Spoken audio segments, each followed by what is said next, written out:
Assalamualaikum warahmatullahi taala wabarakatuh dan salam sejahtera. Baiklah, kita sambung kuliah kita yang lalu. So kuliah kali ini adalah kuliah yang ke-6.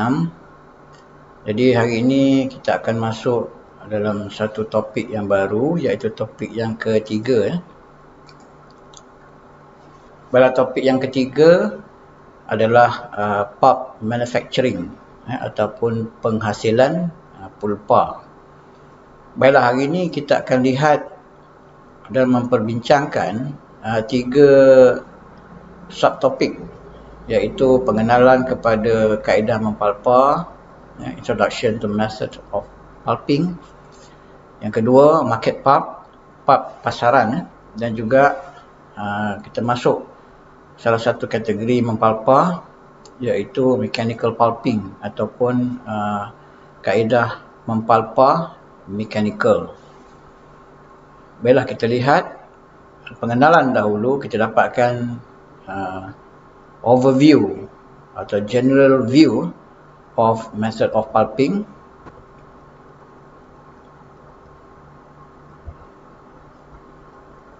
Baiklah, sebelum itu kita lihat dahulu apakah yang dikatakan proses pulping. What is pulping?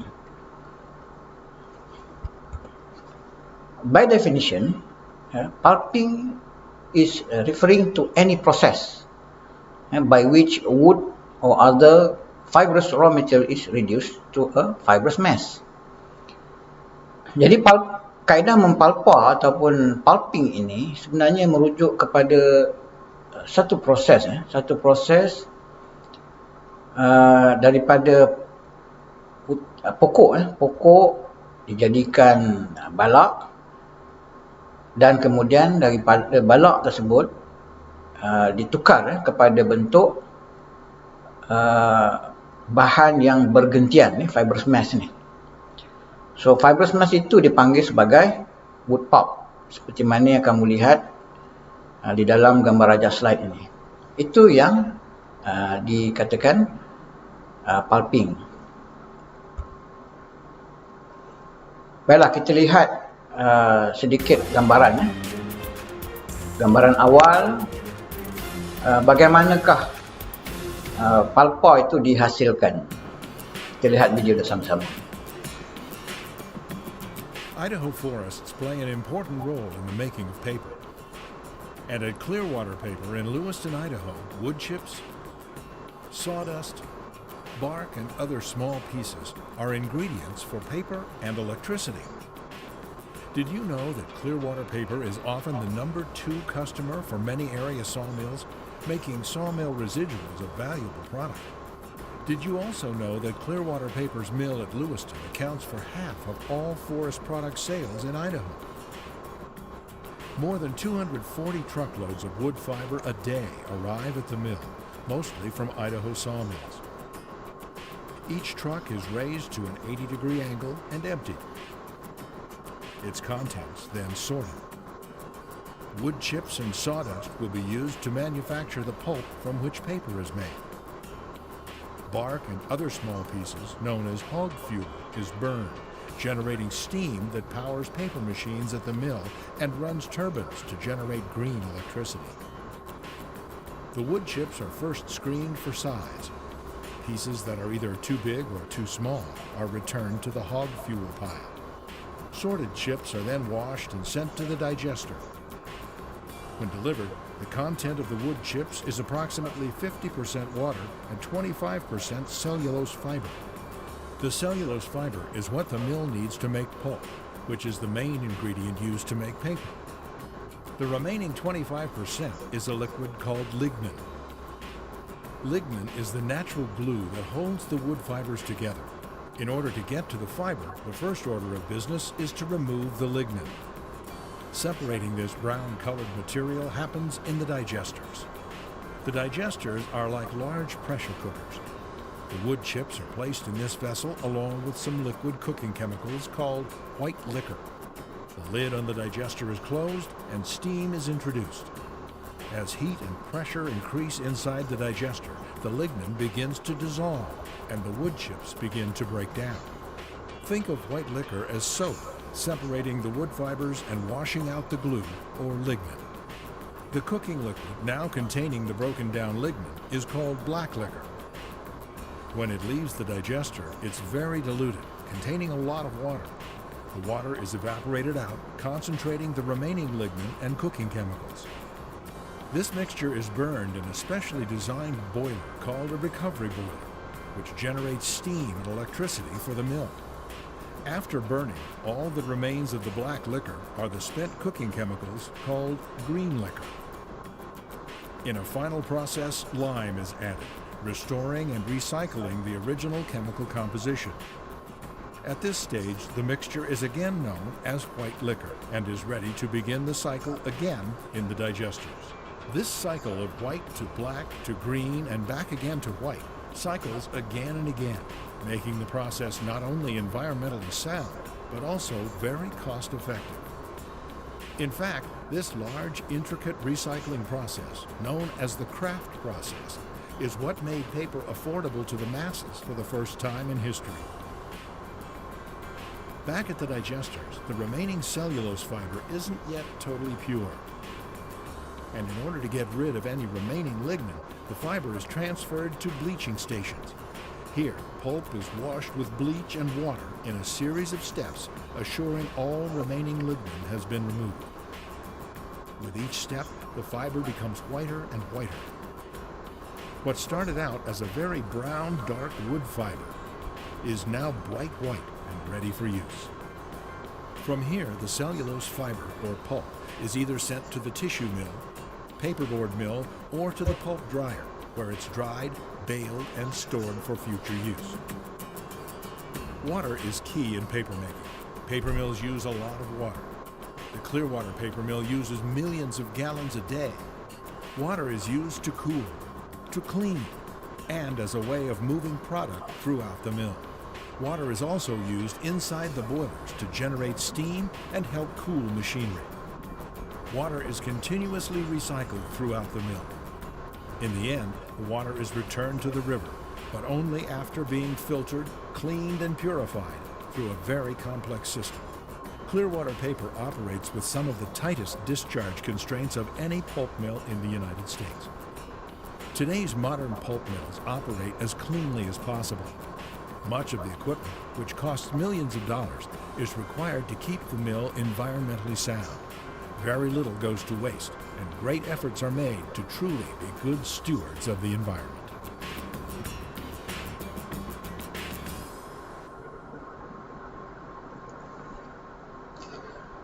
Baiklah, itu adalah gambaran secara umum keseluruhan bagaimanakah pulp ataupun pulpa dihasilkan daripada pokok. Baiklah, seterusnya kita lihat klasifikasi pulpa secara umum. So, kaedah mempulpa ni secara umumnya terbagi kepada 3 kategori yang besar lah, yang utama. Yang pertama dipanggil sebagai mechanical pulping. Kategori yang kedua adalah chemical pulping ataupun mempulpa kimia. Dan kategori yang ketiga adalah gabungan antara mempulpa mechanical dan mempulpa kimia. Baiklah, di bawah setiap kategori tersebut ada proses-proses yang dipecahkan lagi, iaitu di bawah kategori seperti contohlah, banyak sebenarnya, tapi ini adalah contoh yang commonly practice lah, yang selalu diamalkan lah di kilang-kilang besar di dunia ni. Iaitu seperti kita lihat kategori yang pertama, iaitu mechanical pulping, di mana ada 3 sub-proses yang dikategorikan bawah mechanical pulping ataupun mempulpa mechanical, iaitu stone ground wood, refiner mechanical dan thermo mechanical. Manakala bawah kategori chemical pulping pula ada 3 juga yang utama, iaitu hot soda, sulfide chemical pulping dan sulfate or craft chemical pulping. Dan kategori yang ketiga semi chemical pulping ada 3 juga yang utama, iaitu nitrosulfide semi chemical, chemi refining mechanical dan thermomechanical pulping. So ini adalah kategori-kategori utama kaedah mempalpa. Baiklah, kita lihat seterusnya proses umum bagi setiap kategori-kategori mempalpa yang utama tersebut. Kita mulakan dengan mechanical pulping. So ini adalah gambaran ataupun aliran kerja kaedah mempalpa mechanical secara umum. Bermula daripada logs, kemudian log yang datang ke kilang akan dilakukan proses debugging. Debugging ni maksudnya buang kulit. Kemudian daripada balak yang telah pun bug free ataupun yang telah pun dibuang kulit akan dipecahkan kepada 2 proses. Ada setengah proses mempalpa mechanical ni memerlukan saiz bahan yang lebih kecil, jadi ianya akan melalui proses chipping. Untuk ingat lagi kan proses chipping dalam kelas kita yang lepas, atau convert log into wood chips. Dan ada setengah proses mempalpa mechanical ni akan terus dilakukan proses mempalpa tanpa perlu kita tukar kepada bentuk yang lebih atau saiz yang lebih kecil. Seperti stone ground wood. Stone ground wood memang memerlukan balak yang bulat lah. Kita tidak perlu tukar kepada bentuk chip. Jadi untuk proses yang melibatkan refiner atau refining proses, ianya memerlukan bahan mentah dalam bentuk wood chip. Jadi sama ada proses refining atau grinding, kedua-duanya ataupun outputnya adalah wood pulp ataupun pulpa kayu ataupun fiber. Itu yang kita nak. Daripada kedua-dua proses tersebut, seterusnya wood pulp yang dihasilkan akan menjalani proses screening. Tujuan untuk apa? Untuk mengklasifikasikan fiber ataupun membuang semua bendasing-bendasing yang termasuk sekali dalam campuran wood pulp. Kemudian setelah ditapis atau di screening, akan dicuci lah, cleaning. Kemudian mengalami proses thickening, dipekatkan. Thickening ni biasanya proses removing water lah. Dan dilakukan proses bleaching. Bleaching ni pelunturan. Maksudnya kita nak cerahkan lagi pulpa kayu tersebut. Dan kemudian wood pulp yang telah pun mengalami proses bleaching ini akan sama ada dijual dalam pasaran ataupun ianya akan terus dihantar ke kilang membuat kertas yang integrated lah. Okey, ini adalah general processing for mechanical pulping. Jadi kita lihat pula chemical pulping. Gambaran secara umum bagaimanakah catat alih proses mempalpa kimia. Totally different. Baiklah. Proses mempalpa kimia ini dia berbeza dengan proses mempalpa mechanical. Di mana wood chip ini akan dimasak di dalam satu alat yang dipanggil sebagai digester. So digester ni sama dengan periuk tekanan lah. So seperti mana kamu lihat dalam gambar rajah dalam slide ni. So bermula daripada chip filling. Chip filling maksud kita masukkan wood chip ke dalam digester. Kemudian setelah digester tersebut dipenuhkan dengan wood chip, maka proses steaming akan dilakukan. Proses steaming ni tujuannya adalah untuk menyediakan wood chip ini dalam keadaan supaya ianya mudah untuk menyerap cecair masakan, untuk mengembangkan wood chip tersebut. Kemudian setelah proses steaming, maka proses utamanya akan bermulalah dengan liquor fill, di mana kita memenuhkan digester yang mengandungi wood chip tersebut dengan cecair masakan. Cecair masakan ni nanti kita akan bincangkan lebih lanjut di dalam kuliah kita yang akan datang. Kemudian ini proses utama atau proses mempalpa kimia, di mana wood chip yang telah pun terendam di dalam cecair masakan akan dimasak. Ya. So dari segi masa juga nanti kita akan bincang dalam kuliah kita yang akan datang. Sebab ianya bergantung kepada proses. Contoh macam sulfate atau craft pulping memerlukan masa selama 3.5 hours, 3,5 jam untuk masak. Kemudian setelah cukup masa memasak, maka semua wood chip tersebut akan dimasukkan ke dalam blow tank dan seterusnya ianya akan dihantar ke proses untuk membersihkan wood pulp yang terhasil. So ini adalah kaedah secara umum bagaimanakah carta alih proses mempulpa kimia. Dan kita lihat carta aliran ataupun aliran kerja bagi kaedah atau kategori utama yang ketiga, iaitu semi chemical pulping. So di sini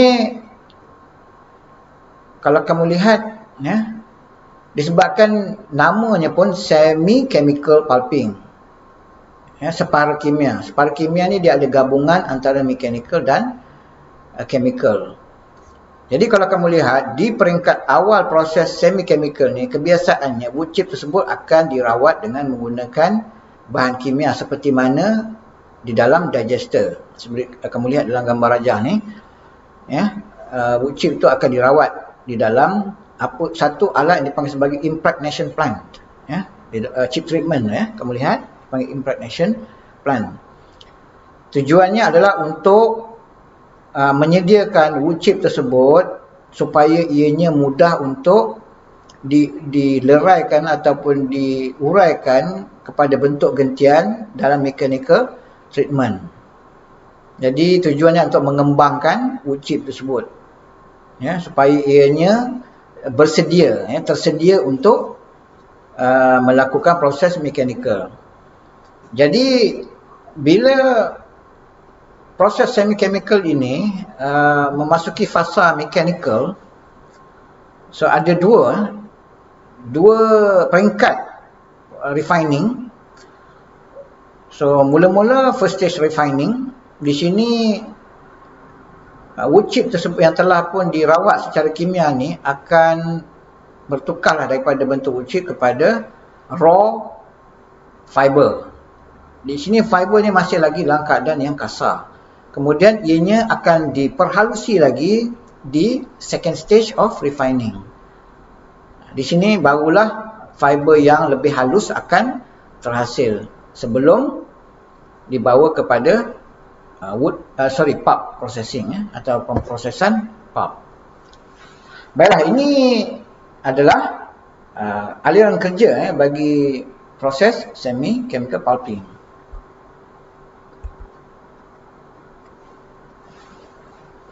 Baiklah, sekarang ni kita lihat perbandingan di antara ketiga-tiga kaedah mempalpa yang utama tersebut. Ini gambaran secara umum perbezaan ketiga-tiga kategori tersebut. Okay, kita lihat dari segi fiber separation, bagaimanakah pemisahan gentian itu berlaku. Dalam kategori mechanical, pemisahan gentian itu berlaku atau dilakukan oleh tenaga mechanical, semata-mata oleh tenaga mechanical. Manakala chemical, pemisahan gentian tersebut dilakukan oleh cecair masakan. Cecair masakan tersebut adalah bahan kimia dan juga tenaga haba, tanpa ada sebarang penglibatan mechanical energy atau tenaga mechanical. Kalau hybrid, ada dua-dua lah. Fiber tersebut atau pemisahan fiber atau gentian dilakukan dengan kaedah bahan kimia, menggunakan bahan kimia dan juga mechanical. Dari segi peratusan hasilan dia, yield, so di antara ketiga-tiga kategori ini, mechanical pulping lah yang paling banyak atau paling tinggi menghasilkan pulp. iaitu lebih kurang 85 hingga 95%. Manakala chemical yang paling rendah antara 40 hingga 55%. Dari segi quality of pulp, mechanical pulping menghasilkan pulp yang pendek dan ini tidak sempurna, tidak bersih lah, lemah dan juga tidak stabil. Manakala yang sifat yang terbaik yang merujuk kepada quality of pulp ini adalah diperolehi atau dia pun dimiliki oleh kaedah mempalpa kimia, iaitu fibernya panjang, kuat dan juga stabil. Manakala hybrid ni dia tengah-tengah, sifat dia tengah-tengah, intermediate antara mechanical dan chemical. Dia tidak terlalu lemah dan tidak terlalu kuat. So, contoh bagi ketiga-tiga kategori utama kaedah mempalpa tersebut, seperti mana yang dah lihat lah, seperti mana yang saya beritahu sebelum ni, slide sebelum ni, iaitu untuk mechanical pulping contohnya seperti stone ground wood, refined mechanical pulp dan thermomechanical pulping. Manakala hybrid ni semi-chemical lah. Sebagai contohnya neutral sulfate semi-chemical, high yield craft, high yield sulfite, dan chemical craft sulfite dan juga hot soda. So ini adalah gambaran secara umum perbandingan di antara ketiga-tiga kaedah mempalpa tersebut. So, sekarang kita lihat subtopik yang kedua, iaitu market pulp ataupun pulp yang ada di pasaran, pulp yang dijual di pasaran. Sebelum itu kita lihat dahulu apakah definisi market pulp. What is market pulp? So market pulp ini adalah pulp yang ada di pasaran, di mana ianya boleh dibeli, boleh dibeli oleh kebiasaannya oleh kilang-kilang yang non-integrated. Apa maksud non-integrated? Non-integrated ni maksudnya kilang yang cuma menghasilkan kertas sahaja, dia tidak menghasilkan pulp. Ada setengah kilang dia integrated, maksudnya kilang tersebut dia menghasilkan pulp dan dia juga kilang tersebut menghasilkan kertas. Itu dipanggil integrated. Kalau non-integrated, it is stand alone. Maksudnya kilang tersebut sama ada dia menghasilkan pulp ataupun ianya menghasilkan kertas sahaja. Dan market pulp ni adalah pulp yang menjadi buruan kepada kilang-kilang yang menghasilkan kertas sahaja. Maksudnya dia tiada pulp yang dihasilkan oleh kilang sendiri. Okey, itu yang dipanggil sebagai market pulp. Baiklah, ini adalah sedikit carta alih di manakah market pulp ini atau bagaimanakah pulp ini dihasilkan. Jadi kamu boleh lihat pada slide ini. Dan market pulp ini dihasilkan di kilang yang mempunyai ataupun diklasifikasi sebagai integrated. Maksudnya kilang tersebut menghasilkan pulp dan menghasilkan kertas di dalam kawasan yang sama. So non-integrated dia tidak menghasilkan pulp. Ia akan beli pulp daripada kilang pembuat ataupun penghasil pulp yang integrated ni. Baiklah, kita lihat kategori of market pulp atau kategori pulp yang ada di pasaran. Ada 3 kategori. Kategori yang pertama dipanggil sebagai specialty pulp. Kategori yang kedua dipanggil dissolving pulp. Dan kategori yang ketiga dipanggil fluff pulp. Ini adalah 3 kategori pulp yang dijual di pasaran.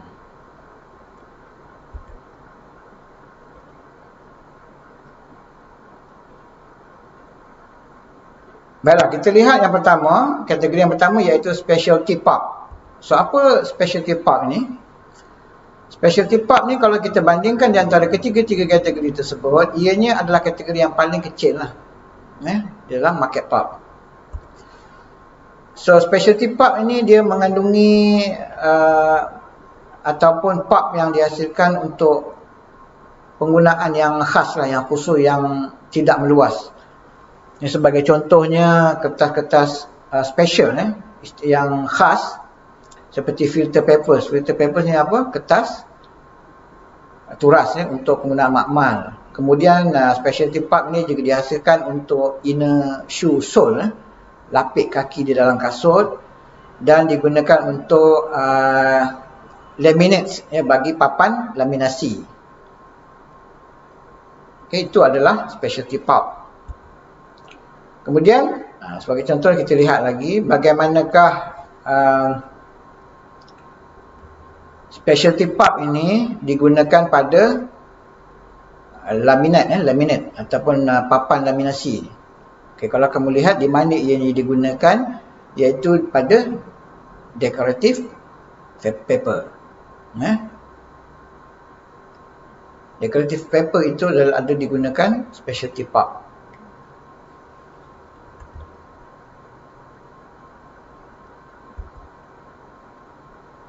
Yang kita lihat yang kedua, dissolving pulp. Jadi dissolving pulp ini adalah pulp yang dihasilkan di mana ianya akan digunakan untuk subsequent process. So dissolving pulp ni dia bukan terus menghasilkan end product. Kalau macam specialty pulp, ianya akan dibuat untuk end product. Tapi dissolving pulp tidak. Dissolving pulp ini adalah pulp yang dihasilkan untuk menjalani proses yang berikutnya. Dia tidak akan pergi kepada end product. So ianya akan dihasilkan produk yang lain sebelum end product dihasilkan. Jadi di manakah ataupun apakah bahan-bahan yang menggunakan dissolving pulp ini? Sebagai contohnya production untuk menghasilkan rayon, cellophane, cellulose acetate, cellulose nitrate dan carboxy methyl cellulose. Ini adalah bahan-bahan yang dihasilkan daripada dissolving pulp sebelum end product dihasilkan.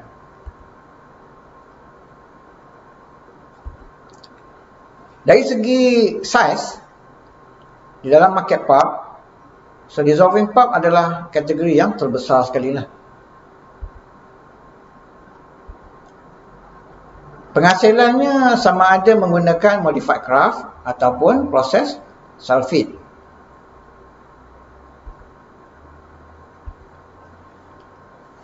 Manakala bahan utama bagi penghasilan dissolving pulp ini adalah menggunakan softwood ataupun kayu lembut. Dan proses yang paling banyak menggunakan dissolving pulp ini adalah proses untuk menghasilkan viscose rayon.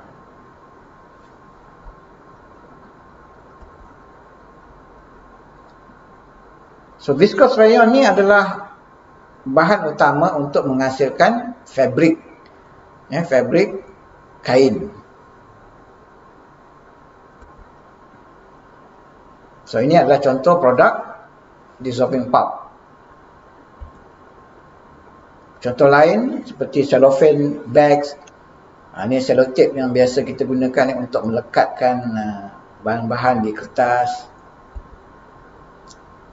Selain daripada itu, bahan-bahan cellulose acetate daripada dissolving pulp kemudian dimodified kepada cellulose acetate. Daripada cellulose acetate ni akan dihasilkan bahan-bahan seperti resin bracelet, sunglass frame, biodegradable utensils dan resin earrings. Jadi apa yang kamu lihat di hadapan ni adalah bahan-bahan yang hari-hari kita gunakan.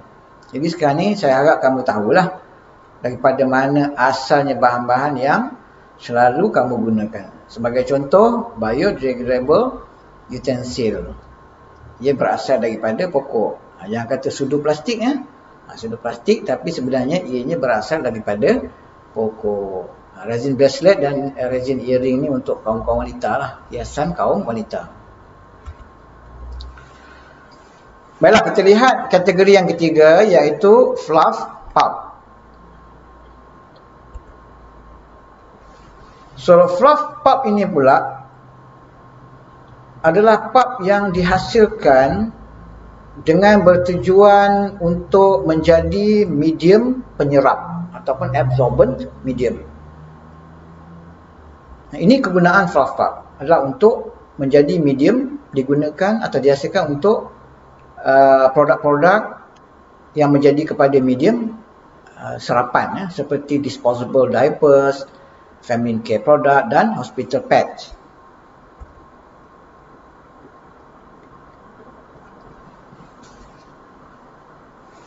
Baiklah, untuk mendapatkan ciri-ciri absorbent medium ataupun ciri-ciri penyerapan pada kertas yang dihasilkan daripada fluff pulp ini, maka ianya mesti dihasilkan daripada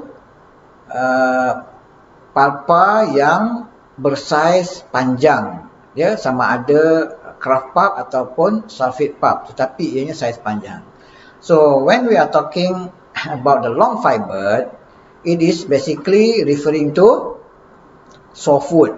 Masih ingat lagi kan? Softwood dengan hardwood. Softwood ini fibernya dikenali sebagai longitudinal trachete. Longitudinal trachete ini berbanding dengan libriform fibers, ianya jauh lebih panjang berbanding dengan libriform fibers. Sebab kenapa kita perlukan long fiber ini untuk menghasilkan fluff pulp? Disebabkan oleh long fiber ini akan membentuk medium yang terbuka, mudah untuk menyerap, ya. Sebab sifat serapan itu yang kita perlukan.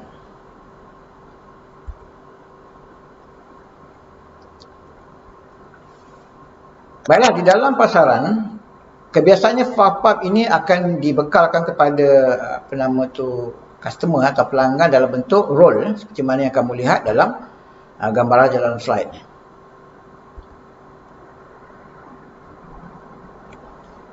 Baiklah, di dalam menghasilkan fluff pulp, ada dua faktor yang you are as a manufacturer kena bagi penekanan yang sangat tinggi. Dua faktor ni. Apa faktor ni? Yang pertama dari segi moisture content. Moisture content ataupun kandungan lembapan fluff pulp ini di akhirnya nanti mesti berada di tahap 8 hingga 10%. Maksudnya kering. Kenapa? Secara logik ataupun logical thinking, kalau kandungan lembapan fluff pulp ini tinggi, so bagaimana ia hendak menyerap lembapan? Sedangkan itu adalah keadaan atau sifat yang kita nak, dia menyerap kepada lembapan. Bila sudah terlalu lembab, daya serapan dia akan berkurangan. Sedangkan kita nakkan very powerful absorbent medium. That is why we have to control the moisture content between 8 to 10%. The second faktor yang kedua, sheet density. Bila proses membuang atau mengeluarkan air daripada fluff pulp ini, cuba elakkan daripada over compaction. Bila berlakunya over compaction, helaian density pada helaian fluff pulp ini akan menjadi padat. Bila menjadi padat, ianya akan menutup ruang-ruang untuk sifat absorbent medium tersebut tidak berlaku. Kita perlukan helaian yang mempunyai keadaan yang lebih terbuka, rongga-rongga yang banyak untuk memudahkan daya serapan itu berlaku. Jadi ini dua faktor yang kamu kena ambil berat, ya, untuk menghasilkan fluff pulp. So ini adalah contoh-contoh produk yang dihasilkan daripada fluff pulp. Sebagai contohnya disposable diaper, feminine products ini yang banyak digunakan oleh kaum wanita. Jadi dikala kamu datang period, inilah dia produk yang kamu gunakan. Berbagai jenama lah, Libresse, Cortex, Sanita dan macam-macam. Sanita saya tak ingat lah. Macam-macam produk yang kamu hasilkan daripada kayu. Jadi kemudian hospital pads. Hospital pads ni biasa kegunaannya untuk menjadi lapik kepada, yang pertama mungkin ibu-ibu mengandung, sebab bila ibu mengandung ni bila lepas bersalin dia akan mengeluarkan darah nifas. Segala nifas ni akan jatuh ke atas hospital pads. Ataupun mungkin ada yang mengalami luka yang masih lagi mengeluarkan darah. Jadi hospital pads ni berfungsi untuk menyerap darah-darah kotor yang jatuh daripada mengotori tilam, cadar pada tilam hospital. Kemudian wet tissues, adult diaper, ya, dan juga ada setengahnya pee pads for dog, setengah anjing yang mungkin menghadapi masalah kesihatan, ya. Jadi mereka juga memerlukan fluff pump ini untuk dia pad lah, macam hospital pad lah, ya. So ini contoh-contoh fluff produk yang dihasilkan daripada fluff pump. Baiklah, jika ada sebarang soalan kamu boleh tinggalkan di ruangan komen nanti, ya. Baiklah, sekarang ni kita lihat yang ketiga, iaitu mechanical pulping, ya. Subtopik yang terakhir untuk kuliah kita kali ini.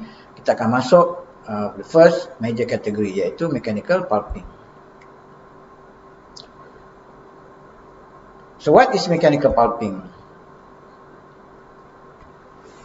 So apa dia mechanical pulping ini? Mechanical pulping sebenarnya adalah satu proses, ini terjemahan secara teknikal lah, ya, definisi secara teknikal.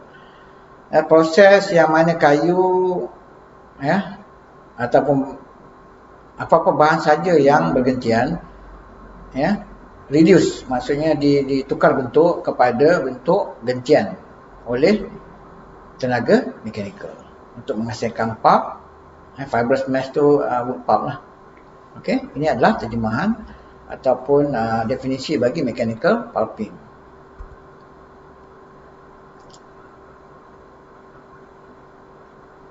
Baiklah, ini adalah contoh kategori-kategori di bawah kategori utama mechanical pulping, iaitu seperti ni norms, nomenclature, kependekan, SGW, PGW, RMP, TRMP, PRMP, TMP dan PPTMP. So SGW ini yang mana saya highlightkan dengan warna merah tu, itu yang adalah biasa digunakan lah, ya, kebiasaan digunakan atau diamalkan di kilang-kilang. SGW is stone ground wood, ya. RMP is refined mechanical pulping, manakala TMP thermo mechanical pulping. Yang lain kamu boleh lihat sendiri dan baca sendiri kaedah-kaedah yang tergolong di bawah mechanical pulping. Saya cuma akan sentuh 3 tu saja, ya, iaitu stone ground wood, refined mechanical pulping dan thermo mechanical pulping. Baiklah, kita lihat sub-proses yang pertama di bawah kategori mechanical pulping, iaitu stone ground wood. Jadi kita lihat proses dulu.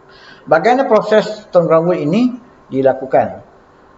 So ini dilakukan atau pulp yang dihasilkan daripada proses SGW ataupun stone ground wood ini, di mana blok-blok kayu balak akan ditekan, ya, against an abrasive rotating stone surface.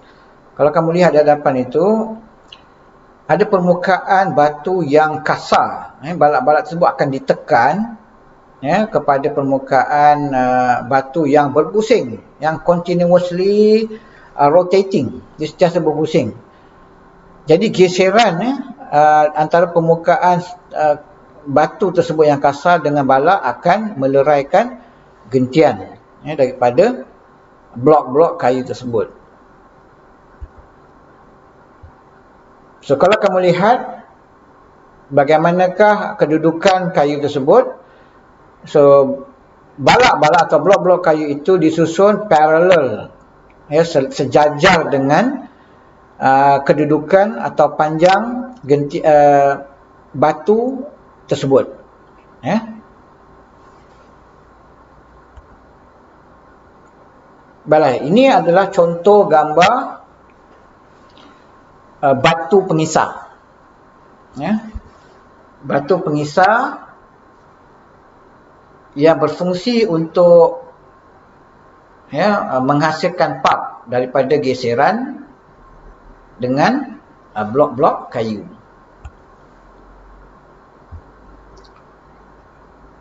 So kemudian kita lihat ada satu alat yang dipanggil sebagai metal burr. So apa fungsi metal burr ni? So metal burr ni juga dikenali sebagai the stone sharpener. So bila berlaku geseran di antara permukaan pulp stone tadi dengan blok-blok kayu, at certain stage ianya akan haus disebabkan oleh wear and tear. dia akan haus. Macam pisau lah kan, bila kita guna lama-lama akan tumpul. Sama dengan pipestone. Jadi bila permukaan pipestone tersebut sudah mula haus, maka ianya perlu diasah semula untuk menajamkan permukaan pipestone tersebut. Jadi alat untuk menajamkan permukaan pipestone itu dipanggil sebagai metal burr. So, di antara contoh-contoh metal burr yang ada adalah seperti spiral metal burr dan diamond metal burr. So, dari segi kedalaman, corak sama ada spiral atau diamond ini 1 hingga 6 mm. Jadi, ianya akan menyebabkan permukaan pipestone itu akan mempunyai kesan torehan, torehan akibat daripada asahan metal burr ini sedalam 1.6 mm kedalaman. Dari segi kekerapan, kekerapan batu ini untuk diasah adalah setiap 50 hingga 150 jam. Ianya perlu diasah untuk menghasilkan pulp yang baik lah.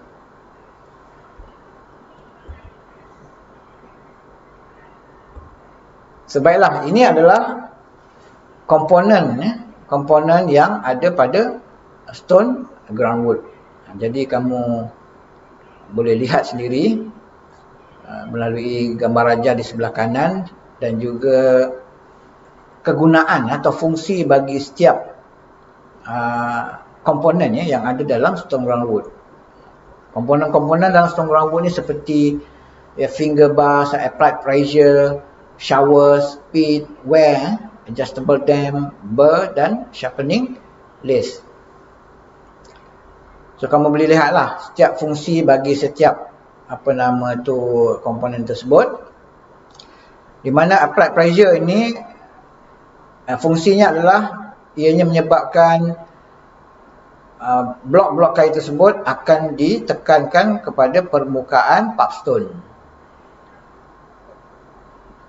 Finger bars ini pula adalah komponen yang mengawal seberapa banyak pulp yang dihasilkan melalui geseran pipestone dan juga wood block ini jatuh ke dalam pit. Makanya kalau bukaan finger bars ni besar, maksudnya banyaklah, dia akan jatuh ke dalam pit. Showers ni tujuannya adalah untuk menjatuhkan wood pulp yang masih lagi melekat pada permukaan pipestone. Di samping ianya membersihkan permukaan pipestone. Dan di samping itu juga ianya menyejukkan pipestone ni daripada overheating. Bila overheating, apa yang akan berlaku? Besar kemungkinan wood pulp ataupun block itu akan terbakar sebab ianya menyebabkan geseran. Bila ada geseran, maka ianya akan melibatkan kenaikan suhu yang mendadak. Manakala pit ni fungsinya adalah yang pertama, collect the separated fibers from showers. Ianya tempat takungan untuk mengumpul semua fiber-fiber yang terhasil daripada proses pulping. Dan seterusnya menyejukkan pipestone. Sebab kalau kamu lihat, ada sebahagian pipestone yang terendam ke dalam pit. Manakala wear ni pula, fungsi dia adalah untuk mengawal kedalaman takungan tersebut. Burr, seperti mana yang saya beritahu tadi, untuk menajamkan atau mengasah surface of pipestone. Dan sharpening lace ni dia memegang burr. So ini adalah komponen bagi stone groundwood.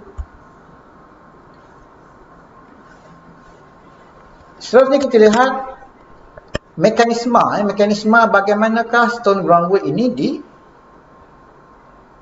dilakukan atau bagaimanakah ianya berlaku. Bagaimana pulp itu terhasil daripada proses stone groundwood ini. Baiklah, pada permukaan, kamu sila rujuk kepada gambar raja. dalam slide ni. Permukaan pulp stone ini, kalau kita lihat dengan menggunakan magnifying glass ataupun mungkin mikroskop, kamu akan dapati adanya batu-batu kecil yang dinamakan sebagai grit, embedded. Embedded maksudnya tertanam ke dalam pulp stone ini. Sebenarnya permukaan pulp stone begitulah, tidak rata. Mempunyai batu-batu kecil yang dipanggil sebagai grit. So grit ini yang sebenarnya memainkan peranan yang penting di dalam proses geseran itu berlaku. Baiklah, bagaimana ianya berlaku? Apabila sebaik sahaja grit ini menyentuh permukaan kayu, maka akan berlakunya apa yang dipanggil sebagai deformation. Sila rujuk kepada gambar rajah. Deformation. Sebelum berlakunya deformation, fiber ini dalam keadaan yang utuh, yang segah. Dan proses deformation ini berlaku apabila berlakunya proses ricihan, shear and ricihan pertama dan juga compression, ricih dan juga mampatan. Kemudian apabila fiber tersebut betul-betul parallel, sejajar dengan grid, maka ianya akan mengalami proses compression ataupun pemampatan. Apabila fiber tersebut melepasi grid, maka ianya akan kembali mengalami proses shear 2 atau ricihan yang kedua dan masih lagi ada proses mampatan. Apabila fiber tersebut menjauhi grid, maka ianya recovered.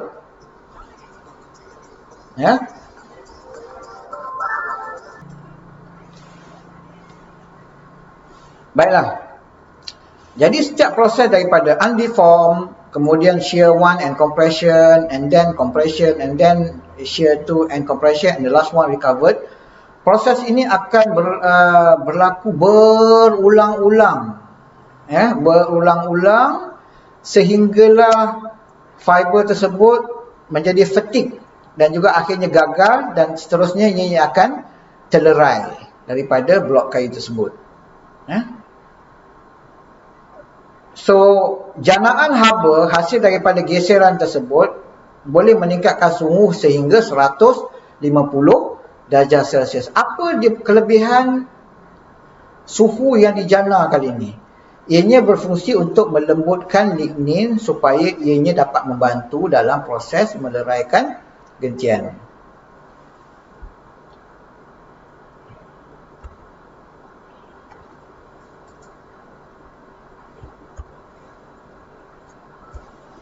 So ini adalah contoh-contoh grinder yang biasa digunakan untuk proses stone ground wood, seperti 3 pocket grinder, magazine grinder, chain grinder dan ring grinder.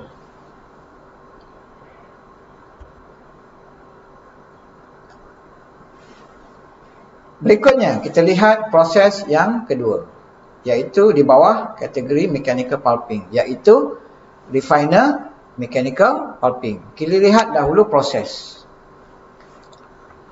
So proses refiner mechanical pulping ini bermula daripada wood chips, kemudian diolah di dalam double disc refiner dan akhirnya terhasillah apa yang dikatakan sebagai RMP pulp. Berbeza dengan SJW ataupun stone ground wood. Dan kebiasaannya RMP ini menggunakan dua peringkat refining. Kita lihat apa yang dikatakan sebagai dua peringkat tersebut. Sebelum tu kita lihat dahulu ada video di sini untuk mendapatkan gambaran bagaimanakah proses RMP ini dilakukan. Jadi proses RMP ini akan menghasilkan pulp yang mempunyai saiz gentian yang panjang, lebih panjang berbanding dengan stone ground wood. Dari segi sifat, kekuatannya lebih berbanding dengan SJW. Tetapi dari segi warna, ianya lebih gelap. berbanding dengan SJW. Baiklah, kita lihat sama-sama lihat video ini. All paper and board machine refiners are hydraulic machines with high-speed rotating elements. They are similar to centrifugal pumps in that fluid friction and centrifugal forces have a considerable influence on their operation. Each refiner consists of one or more sets of rotating or rotor plates opposite one or more sets of stationary or stator plates. These plates are positioned very close together. As thick stock is pumped between the plates, bars on the plate surfaces treat the surface of the fibers in order to expose greater amounts of surface area suitable for bonding. Besides fiber selection and pulping method, refining offers the best opportunity for paper makers to enhance the quality of the end product.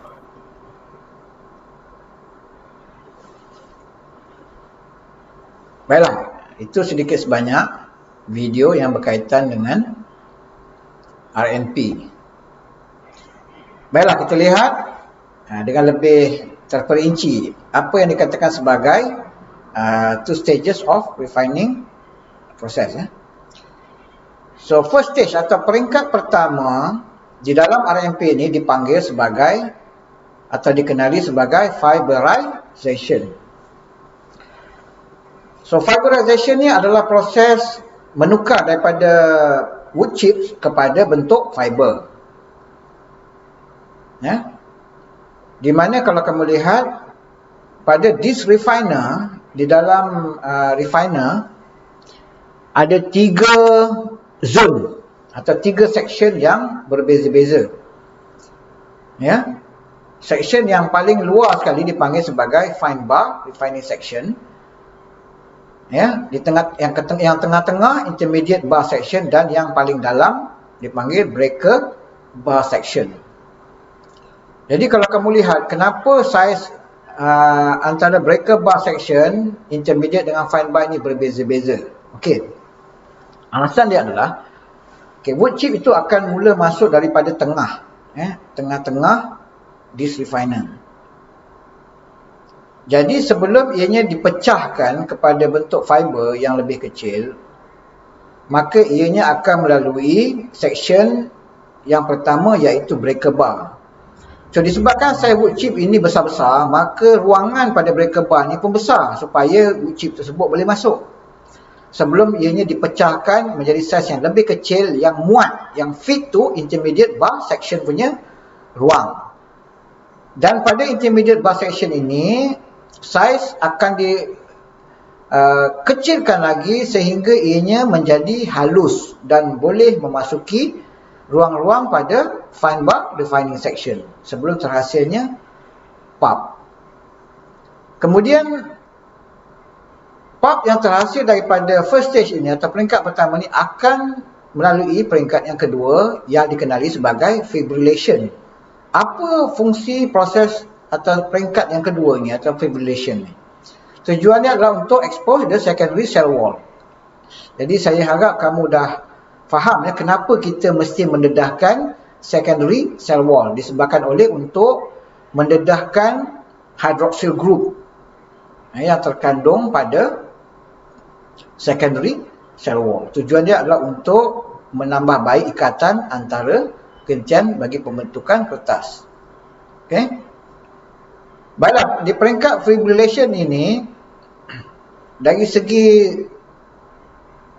bentuk atau section bagi barnya pun agak berbeza berbanding dengan fiberization, di mana saiz ruangan antara bar tersebut jauh lebih kecil berbanding dengan fiberization. Supaya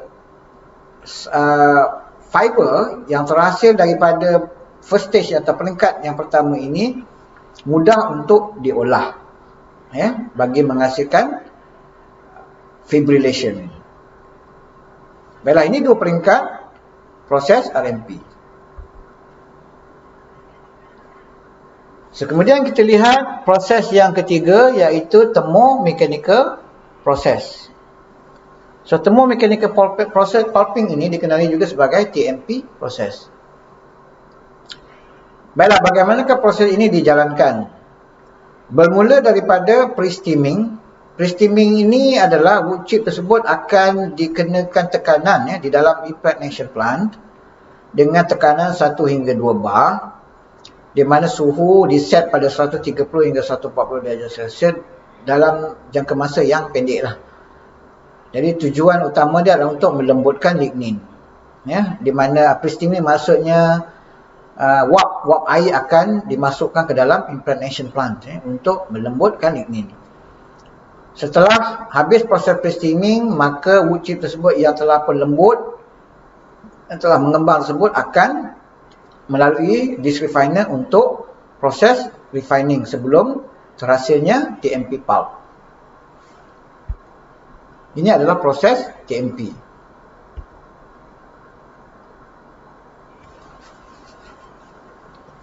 So, pada gambar rajah di hadapan ini, kita lihat komponen-komponen yang ada bagi TMP pulping. Bermula daripada chips in feed. Chip in feed ni maksudnya di mana wood chip ni akan dimasukkan. Kemudian wood chip tersebut akan melalui atau dimasukkan ke dalam impregnation vessel.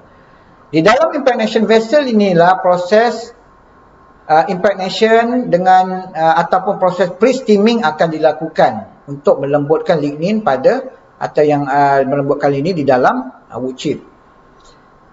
Jadi kemudian setelah wood chip ini di impregnated with water, ianya akan menjalani proses refining di dalam disk refiner seperti mana kamu lihat dalam gambar tersebut. Dan selepas disk refiner maka terhasillah TMP pulp, di mana TMP pulp itu akan dikumpulkan di dalam blow cyclone. Peringkat bagi TMP proses ini ada dua. Seperti mana yang saya terangkan pada awal-awal tadi, general process of pulping, di mana ia ada first stage refining dan second stage refining. Quite similar sebagaimana yang ada di dalam proses RMP.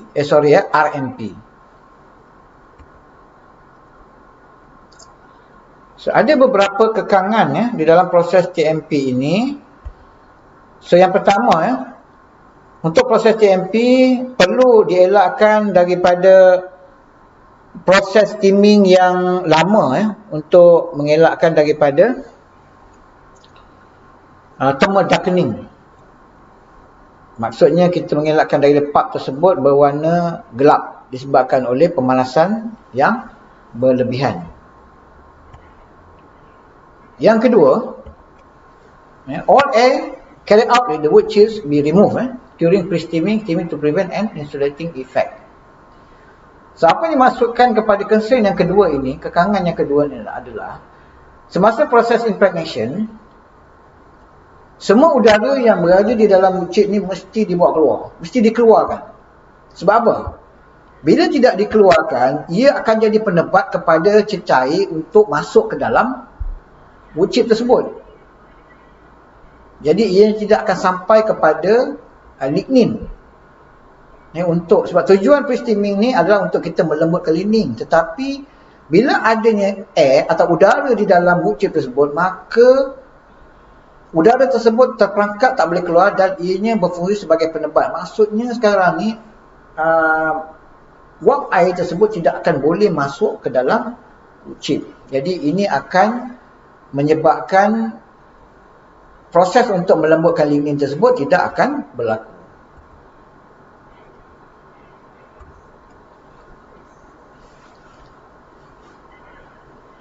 Dan kekangan yang ketiga, so proses refining mesti dilakukan di bawah suhu yang tertera di hadapan kita ini, iaitu 140 degree Celsius, untuk mengelakkan satu istilah dipanggil sebagai glassy state.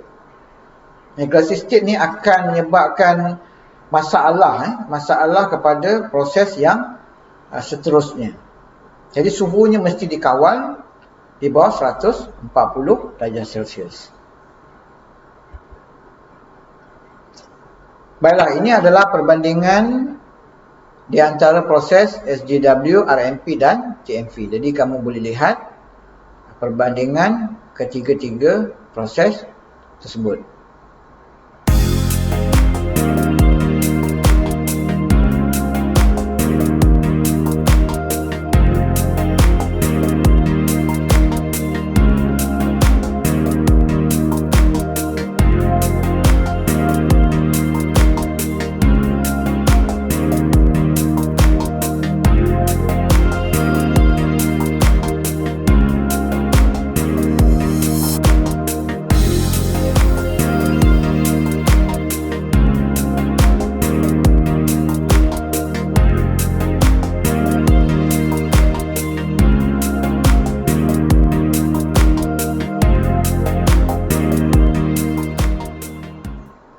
Baiklah, sekian saja kuliah kita pada kali ini. Jadi kita akan sambung di kuliah kita yang akan datang.